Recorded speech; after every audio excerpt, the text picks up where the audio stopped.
Hello, good evening सभी students को। और अपने ईयर पढ़ रहे थे यानी कान की संरचना जो देख रहे थे उसके अंदर अपने बाह्यकरण के बारे में बात कर चुके थे और अपने बात कर ली थी मध्यकरण के बारे में। ठीक है, बाह्यकरण और मध्यकरण को पढ़ लिया था। कान को 3 भागों में बांटा गया है, तो अंतःकरण की जो प्रक्रियाएं हैं वो सारी रह रही है। ठीक है, तो स्टार्ट करते हैं। आज अपने पढ़ेंगे अंतःकरण को। ठीक है, तो अपना आ जाएगा आज अंतःकरण। ठीक है, अंतःकरण को भी कितने भागों में बांटा गया है? 2 भागों में बांटा गया है। लेकिन इसके अंदर जो आप डायग्राम देख रहे हो इसके अंदर अपने देखेंगे कि आज सुनने की प्रक्रिया, सुनने की जितनी भी प्रक्रियाएं होती है वो कौन से करण के भाग के अंदर आएगी? वो अंतःकरण के अंदर आएगी। ठीक है, तो अंतःकरण के अंदर सुनने की प्रक्रिया के बारे में थोड़ा बाद में चर्चा करते हैं। पहले इसके फंक्शनल कार्य की चर्चा कर लेते हैं कि अंतःकरण जो होता है वो किस प्रकार से भूमिका निभाता है। डायग्राम के अंदर देखो। ठीक है, जैसे ही मान लो ये बाहर का कर्ण पल्लव नजर आ रहा है, आपको क्या नजर आ रहा है? ईयर पिन्ना नजर आ रहा है। ये तो अपना क्या है? Ear pinna. और ईयर पिन्ना जैसे ही क्या करता है? तरंगों को इकट्ठा करके पर्दे की तरफ लेके जाता है, जिसको अपने क्या बोलते हैं? टिम्पेनम बोलते हैं, टिम्पेनम झिल्ली बोलते हैं। जैसे ही तरंगों को टिम्पेनम झिल्ली की ओर लेके जाएगा तो यहाँ पे क्या होता है? यहाँ पे पर्दे को क्रॉस करने के बाद में झिल्लियाँ जो है, पर्दा जो है वो कंपन करता है। और कंपन करने के बाद में जो तरंगे हैं वो कहाँ पर पहुँच जाएगी? इन तीनों अस्थियों को होते हुए पार करेगी। अपने कान के अंदर 3 अस्थियाँ पाई जाती है। ठीक है, एक कान के अंदर 3 अस्थियाँ होती है, तो 2 कान के अंदर कितनी अस्थियाँ हो जाएगी? 6 अस्थियाँ हो जाएगी। यानी अपने दोनों कानों के अंदर 6 अस्थियाँ पाई जाती है। 6 अस्थियों में से सबसे पहली जो अस्थि आती है जो हथौड़े के आकार की होती है। हथौड़ा जानते हो ना आप? ये मध्यकरण के अंतर्गत आएगी। तो हथौड़े की आकार की जो अस्थि होती है उसको अपने क्या बोलते हैं? मेलियस बोलते हैं। इसको क्या बोलते हैं? मेलियस बोलते हैं। जस्ट इसी के साथ में एक संधि है, इस संधि को अपने बोलते हैं साइनोवियल द्रव्य संधि। इस साइनोवियल द्रव्य संधि की सहायता से कौन जुड़ी हुई है? इनकस जुड़ी हुई है। ये भी क्या है? अस्थि है। मेलियस, इनकस और स्टेपिज 3 अस्थियां पाई जाती है एक कान के अंदर। 3 अस्थियां एक कान के अंदर, यानी 2 कान के अंदर कितनी अस्थियां होगी? 6 अस्थियां होगी। और तीनों ही एक क्रम के अंदर होती है। तो कंपटीशन एग्जाम के अंदर अस्थियों का क्रम भी पूछ लेता है एग्जामिनर कि अस्थियों का क्रम क्या रहेगा। तो पहले आएगा मेलियस, उसके बाद में इनकस और उसके बाद में क्या आएगा? स्टेपिज आएगा। तो मेलियस जो है वो हथौड़े के आकार की अस्थि होती है। और ये जो संरचना आगे इनकस वाली आ रही है, तो इन दोनों के मध्य एक संधि बन रही है। ठीक है, इस संधि को अपने बोलते हैं साइनोवियल द्रव्य संधि। इसको क्या बोलते हैं? साइनोवियल द्रव्य संधि बोलते हैं। मैं लिख देता हूं साइनोवियल द्रव्य संधि बोलते हैं। साइनोवियल द्रव्य संधि बोलते हैं। साइनोवियल द्रव्य संधि की सहायता से दोनों अस्थियां जो है आपस में जुड़ती है। अब ध्वनि का कंपन जो है, तरंग जो है वो कहां से होकर गुजरेगी? मेलियस, इनकस और स्टेपिज। अब कौन रह गया? इनकस और स्टेपिज रह गया। अब इनकस और स्टेपिज के मध्य भी क्या पाई जाती है? एक संधि पाई जाती है जिसको अपने बोलते हैं कंदिका, या अपने बोलते हैं कंदुका खल्लिका संधि। ठीक है, जब अपने सेल या बेल शॉकेट संधि भी बोल सकते हैं। इसको क्या बोलेंगे? बेल शॉकेट संधि। ये बेल शॉकेट संधि की सहायता से आपस में जो है जुड़ी रहती है। अब क्या होगा? तरंगे जो है वो यहाँ से प्रवेश करेगी और कहाँ जाएगी? अंतःकरण में प्रवेश करेगी। तो ये दोनों अभी तक जो भी पार्ट पढ़ चुके हैं, अभी तक अपने जो भी देखा है वो किसके अंदर आएगा? बाह्यकरण और मध्यकरण के अंदर आएगा। अब आगे की जो प्रक्रिया है वो अपने पढ़ना स्टार्ट करेंगे, जो किसके अंतर्गत आएगी? अंतःकरण के अंतर्गत आएगी। तो बात करते हैं, जैसे ही मध्यकरण से अंतःकरण की ओर ध्वनियों का प्रवेश होता है, तो यहाँ पे ध्वनियों का प्रवेश करने के लिए 2 क्या पाए जाते हैं? 2 वोल्व पाए जाते हैं। वोल्व समझते हो? यानी 2 होल पाए जाते हैं। ठीक है, पूरी तरह से यहाँ पे पैक है ये संरचनाएं। ये नीचे यू स्टेक की नलिका जा रही है। ठीक है, तो 2 होल पाए जाते हैं अंतःकरण को तरंग दैर्ध्य को पहुंचाने के लिए। इस एक होल को बोलते हैं जो अंडाकार संरचना का होता है। ठीक है, इस अंडाकार संरचना वाले होल को बोलते हैं क्या? इसको बोलते हैं फेनेस्ट्रा ओवेलिस। इसको क्या बोलते हैं? फेनेस्ट्रा ओवेलिस बोलते हैं। जबकि नीचे का एक होल होता है वर्ताकार होल। इस वर्ताकार वाले होल को अपने क्या बोलते हैं? इसको फेनेस्ट्रा रोटंडस बोलते हैं। इसको क्या, मैंने सीधे रोटंडस लिखा है, यहाँ पे ओवेलिस लिखा है। तो ये जो होल है ऊपर वाला अंडाकार का, 2 होल पाए जाते हैं। मध्यकरण से अंतःकरण में तरंगों को पहुंचाने के लिए मध्यकरण और अंतःकरण के मध्य स्थान पर क्या पाए जाते हैं? 2 होल पाए जाते हैं। पहले होल को बोलते हैं फेनेस्ट्रा ओवेलिस और इसको बोलते हैं फेनेस्ट्रा रोटंडस। फेनेस्ट्रा रोटेंडस जो है वो कैसा है? वर्ताकार का, जबकि फेनेस्ट्रा ओवेलिस जो है वो किस प्रकार का है? अंडाकार का है। इस होल से होता हुआ क्या होता है? तरंगे जो होती है वो कहाँ जाएगी? प्रवेश करेगी। जैसे मान लो यहाँ पे तरंगे आई, इन तरंगों ने क्या किया? यहाँ से सीधा प्रवेश किया और ये क्या कहाँ पे जाएगी? ये जाएगी फेनेस्ट्रा ओवेलिस से होती हुई कहाँ पे घूमेगी? इस आगे वाली नलिकाओं के अंदर घूमेगी। इस आगे वाली नलिकाओं को अपने बोलते हैं लेबिरिंथ ठीक है, इनको क्या बोलते हैं, लेबिरिंथ हिस बोलते हैं। जैसे मान लो लेबिरिंथ अस्थिल बोल सकते हैं, इसको क्या बोल सकते हैं, लेबिरिंथ अस्थिल बोल सकते हैं, अस्थिल, लेबिरिंथ अस्थिल बोल सकते हैं। ये जो लेबिरिंथ अस्थिल होता है ये क्या होती है, नलिकाओं जैसी संरचना होती है। कैसी होती है, नलिकाएं जैसी संरचना, नलिकाएं होती है। ये लेबिरस अस्थिल जो होती है वो क्या होती है, नलिकाएं होती है। और कुछ क्या होती है, परतें भी पाई जाती है, इसके अंदर कुछ लेयर्स भी पाई जाती है। तो पहले बात करते हैं नलिकाओं की। तो इन नलिकाओं के अंदर एक तरल पदार्थ भरा रहता है, द्रव्य भरा रहता है। इन नलिकाओं के द्रव्य को अपने बोलते हैं क्या, पेरी, इसको क्या बोलते हैं, पेरिलसिका बोलते हैं। ठीक है,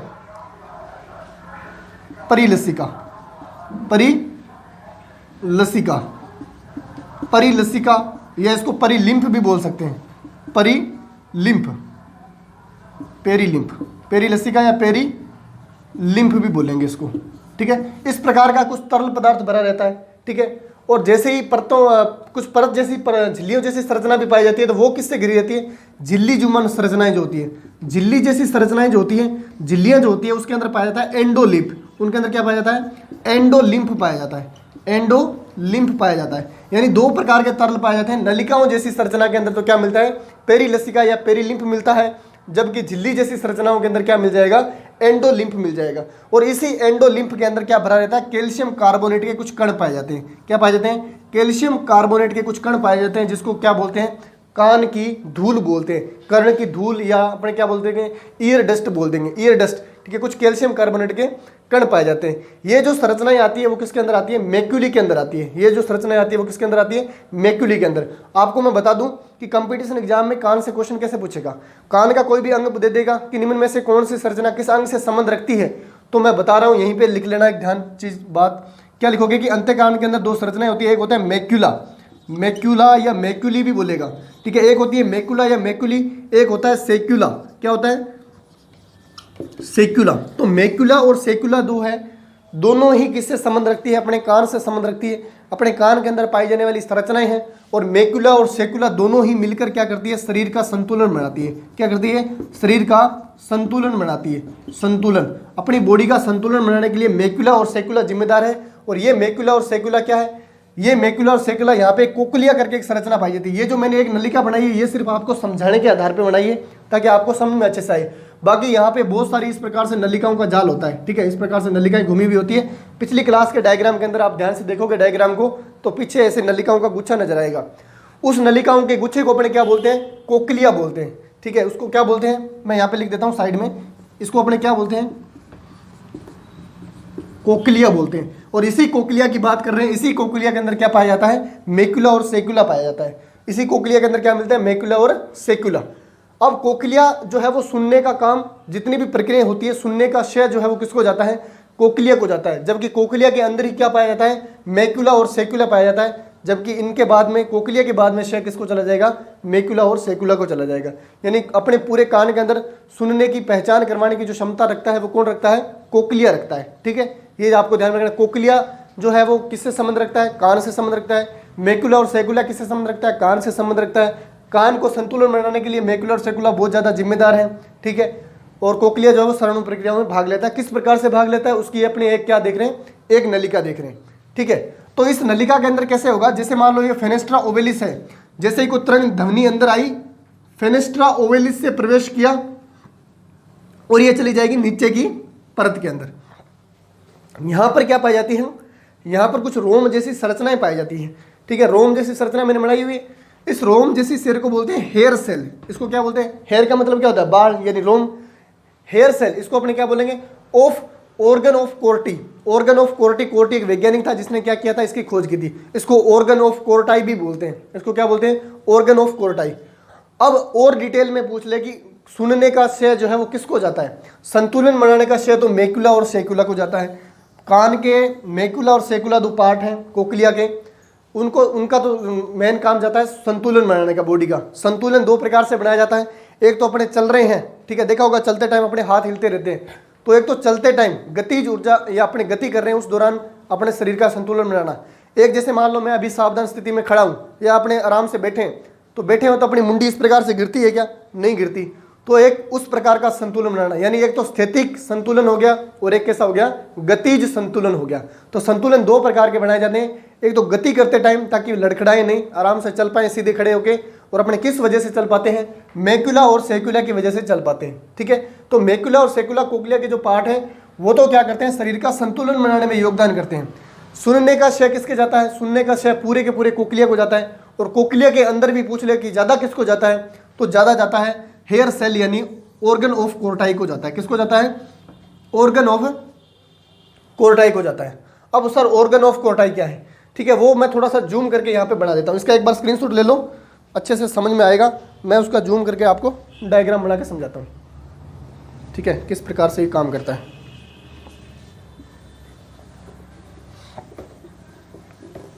हाँ, अब देखते हैं, अब समझना इसको, मेन बात इसकी समझ में आना चाहिए।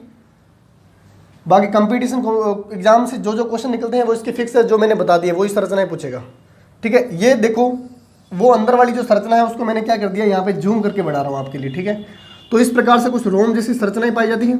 ये मान लो रोम जैसी संरचनाएं हैं। इस नीचे वाली लेयर को अपने क्या कर रहे हैं, जूम करके देख रहे हैं। इसी से क्या निकलती है, एक परत निकलती है इस प्रकार से, और इसी से घूम के क्या हो जाती है, यहाँ पे जंपिंग करती हुई ऐसे उठाव किए हुए, और ये मान लो पतली सी लेयर है। ये क्या है, ये मान लो क्या है, पतली सी लेयर है। ये इसकी क्या आ जाएगी, भित्ति आ जाएगी। ये जो रोम जैसी संरचनाएं हैं, यहाँ पे भी द्रव भरा रहता है, जिसको पेरीद्रव्य बोल सकते हो या पेरीलिम्फ या एंडोलिम्फ बोल सकते हो। ठीक है, इस प्रकार से द्रव में डूबी रहती है। ठीक है, अब होगा क्या, जैसे ही कर्ण पल्लव क्या करता है, ध्वनियों को इकट्ठा करता है। सुनने की प्रक्रिया अपने एक साथ समझ लेंगे। सुनने की प्रक्रिया कैसे स्टार्ट होती है, अपने जो ईयर पिन्ना है इन्होंने क्या किया, ध्वनि को इकट्ठा किया। ध्वनि को इकट्ठा करके कहाँ पे डाल दिया, पर्दे की तरफ डाल दिया, यानी ईयर कुहर से होता हुआ। आपने क्या बोला था, कुहर कनाल बोला था इसको कल वाली क्लास के अंदर। ये जो पाइप है जिसके अंदर उंगली लगाते हैं बार बार, ठीक है, तो यहाँ से होता हुआ कहाँ जाएगा, पर्दे की हो जाएगा, जिसको कान का पट्ट या कान का पर्दा बोलते हैं। और इसी को साइंस के अंदर क्या बोलते हैं, टिम्पेनम झिल्ली बोलते हैं। इसी को क्या बोलते हैं, टिम्पेनम झिल्ली। अब टिम्पेनम झिल्ली से होता हुआ कहाँ जाएगा, मेलियस अस्थि से होता हुआ, फिर इनकस अस्थि से होता हुआ, और फिर स्टेपिज अस्थि से होता हुआ कंपन, तीनों अस्थियों से गुजरने के बाद में कहाँ जाएगा मध्यकर्ण में आ गया। अब अंतःकरण में प्रवेश करने के लिए उसके पास में दो छेद पाए जाते हैं। तो किस छेद से प्रवेश करेगा, फेनेस्ट्रा ओवेलिस से प्रवेश करेगा। किससे प्रवेश करेगा, फेनेस्ट्रा ओवेलिस से। फेनेस्ट्रा ओवेलिस से प्रवेश करेगा और प्रेशर के साथ में जाएगा, तो यहाँ पे ये संरचना आती है। अब इसको समझते हैं। ठीक है, तो यहाँ पे मान लो ध्वनि आ गई, ध्वनि आ गई तो ये पूरी तरह से विलयन में डूबा हुआ है। तो यहाँ पे क्या होगा कि ये जो ध्वनि के कंपन के अंदर यहाँ पे क्या होता है कि जैसे ये फेनेस्ट्रा ओवेलिस से प्रवेश करता है, तो अपनी जो ये अस्थियाँ होती है, ये सिस्टम जो लगा हुआ है, ये अपनी ध्वनि को बढ़ा देता है, उसकी तरंग को बढ़ा देता है। ठीक है, जैसे मान लो बात करते हैं अपना कान जो है वो कितनी हर्टेज की ध्वनि को सुन पाता है, तो अपने बात कर सकते हैं कि 20 से कितना, 20,000, 20 से कितना हो जाएगा, 20,000 हर्टेज हो जाएगा। ठीक है, जिसको अपने क्या लिखते हैं, HZ से लिखते हैं। तो इतना जो है सुन सकता है। तो अब अपने बात करते हैं कि यहाँ पे जो तरंगें आ रही है उनका बेस, उनकी कंपन की दर को क्या करती हैं, ये अस्थियाँ जो है, ये पूरा सिस्टम जो है वो क्या करता है, ये पूरा कंपन को बढ़ा देता है। अब कंपन ज़्यादा तेज होगा तो कहाँ पे आ गया, इस द्रव्य के अंदर आ गया। अब तरंगे इस द्रव्य के अंदर आ गई। अब कंपन जोर से होगा तो क्या होगा, इसके ऊपर ये जो झिल्ली लगी हुई है ना, ये जो रोम है, इसको ऑर्गन ऑफ कोर्टाई बोलते हैं पूरे सिस्टम को, और इसके ऊपर एक झिल्ली लगी हुई है। ठीक है, इसके ऊपर झिल्ली लगी हुई है, इसको बोलते हैं टेक्टोरियल झिल्ली। इसको क्या बोलते हैं, टेक्टोरियल झिल्ली, टेक्टोरियल झिल्ली बोलते हैं। इसको क्या बोल देंगे, टेक्टोरियल झिल्ली बोल देंगे।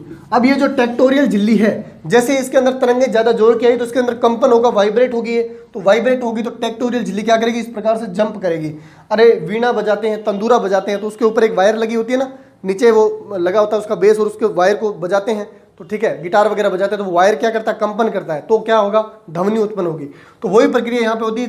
तेज कंपन होने के कारण क्या होता है, ये रोम लगे हुए हैं। ठीक है, ये रोम नहीं है, ये संरचना बोलने पे ऑर्गन ऑफ कोर्टाई जैसे रोम जैसे दिखती है, लेकिन ये क्या है, ये तंत्रिका कोशिकाएं होती है। ये क्या होती है, ये तंत्रिका कोशिकाएं होती है। तो ये क्या करेगी, यहाँ से सूचनाओं को इकट्ठा करेगी और यहाँ से सूचनाओं को कहाँ लेके जाएगी, ब्रेन के अंदर लेके जाएगी। ठीक है, और ब्रेन के अंदर मैंने पार्ट बताया होगा जब पढ़ाया था, तो वहाँ पे मैंने उसकी बात अपने बाद में करेंगे। ब्रेन के अंदर कौन सा पार्ट, पेंडिकल। ठीक है, कोर्पोरा पेंडिकल पार्ट पढ़ाया था मैंने, मस्तिष्क पढ़ाया है। जिसने भी मस्तिष्क नहीं पढ़ा है वो क्लास लगा सकता है, आपको प्ले लिस्ट के अंदर क्लासें मिल जाएगी ब्रेन की, तंत्रिका सेल के अंदर। ठीक है, तो यहाँ पे कोर्पोरा क्या है, पेंडिकल है, कोर्पोरा पेंडिकल, ये मस्तिष्क का पार्ट है। ठीक है, ये किसका पार्ट है, मस्तिष्क यानी अपने ब्रेन का पार्ट है। तो ब्रेन के अंदर ये तंत्रिका कोशिका क्या करेगी, इस ध्वनि को पहुंचा देगी, ब्रेन इसका क्या कर लेगा, विश्लेषण कर लेगा। अब कैसे पता चलेगा, जैसे इसके अंदर वाइब्रेट होगा तो ये क्या करेगी, ये टेक्टोरियल झिल्ली जो है वो उसके ऊपर, जैसे गिटार के ऊपर जो वायर होती है उसको तान के छोड़ते हैं, खींच के छोड़ते हैं, तो वो कंपन करती हुई बजती है ना, तो उसी प्रकार से ये जो है कंपन करेगी। कौन सी झिल्ली, ये इस प्रकार से उसके ऊपर हिलेगी, कंपन करेगी, तो पहचान लिया जाएगा कि ये ध्वनि जो है वो किस प्रकार की है। कंपन किसके ऊपर करेगी, ऑर्गन ऑफ कोर्टाई के ऊपर, ये जो रोम लगे हुए हैं इनके ऊपर कंपन करेगी। तो जिस जिसके ऊपर कंपन करेगी उस प्रकार की ध्वनि जो है वो कहाँ चली जाएगी, ब्रेन के अंदर उसका जो है संकेत चला जाएगा। तो ब्रेन जो है अपना पहचान के विश्लेषण कर लेगा। अगर ये ध्वनि पहली बार सुनी है तो बताएगा यार ये तो अजीब सी ध्वनि है, ये तो अचंभित करने वाली ध्वनि है। अगर मान लो इन्होंने ब्रेन ने ऐसी ध्वनि पहले से सुन रखी है, जैसे मान लो आपने सॉन्ग सुना, कौन सा सॉन्ग सुना, किसी भी प्रकार का, मान लो कोई देशभक्ति सॉन्ग सुना, ठीक है, और अभी तो काफ़ी प्रकार के सॉन्ग चल रहे हैं, आपने एक बार सॉन्ग जो सुन रखा है उसकी ध्वनि आप अगर वापस सुनोगे उसी सॉन्ग को, तो अपने ब्रेन को पता है कि यार इस सॉन्ग की ध्वनि इस प्रकार की है, ठीक है, तो वो क्या कर लेगा, उसको विश्लेषण कर लेगा, बता देगा ये तो फलाना फलाना जो सॉन्ग है वो चल रहा है, ठीक है। अगर मान लो किसी नए प्रकार की आवाज़ आपने सुनी है तो उस दौरान ब्रेन को वो आवाज़ जो है वो नई प्रकार की पहुंची है तो वो बताएगा कि ये तो कोई नई आवाज़ है। तो इस प्रकार से क्या होता है, पूरी सुनने की प्रक्रिया होती है। वापस समझा देता हूँ एक बार। ईयर पिन्ना ध्वनियों को ग्रहण करते हैं, ग्रहण करने के बाद में ईयर कुहर से होती हुई ध्वनि कहाँ प्रवेश करती है, अपने पर्दे के ऊपर, जिसको अपने बोलते हैं टिम्पेनम झिल्ली।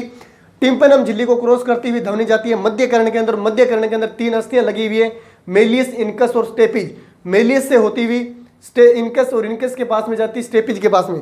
बता दूं कि स्टेपिज जो है वो अपने शरीर की सबसे छोटी हड्डी है जो कान के अंदर पाई जाती है। स्टेपिज जो है वो शरीर की सबसे छोटी हड्डी है, जबकि कान की सबसे बड़ी हड्डी कौन सी है, मेलियस है।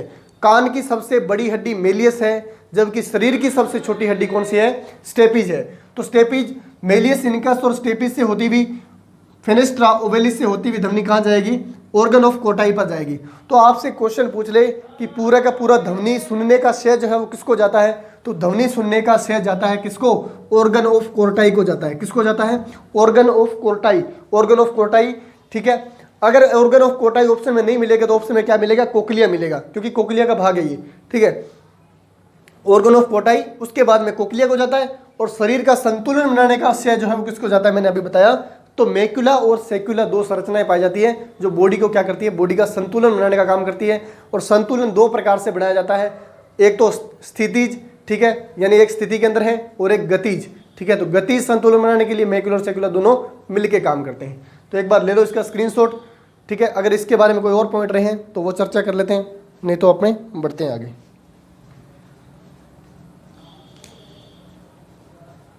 बस इन दोनों छेदों के बारे में ध्यान रख लेना। कौन कौन से 2 छेद होते हैं, आपसे क्वेश्चन पूछा जा सकता है कि कौन से छेद के माध्यम से ध्वनि जो होती है वो अंतःकरण में प्रवेश करती है। तो अंतःकरण में ध्वनि प्रवेश करती है किससे, फेनेस्ट्रा ओविलिस से।